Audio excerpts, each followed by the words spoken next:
హన్మకొండ జిల్లా భీమదేవరపల్లి మండలం కొత్తకొండ వీరభద్రస్వామి బ్రహ్మోత్సవాల్లో పోలీసులు ఓవర్ యాక్షన్ చేశారు.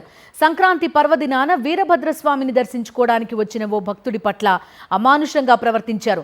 తన కుటుంబంతో కలిసి దర్శనానికి వచ్చిన యువకుడు క్యూ లైన్లో వెళ్తుండగా అతడికి పోలీసులకు మధ్య వాగ్వాదం జరిగింది.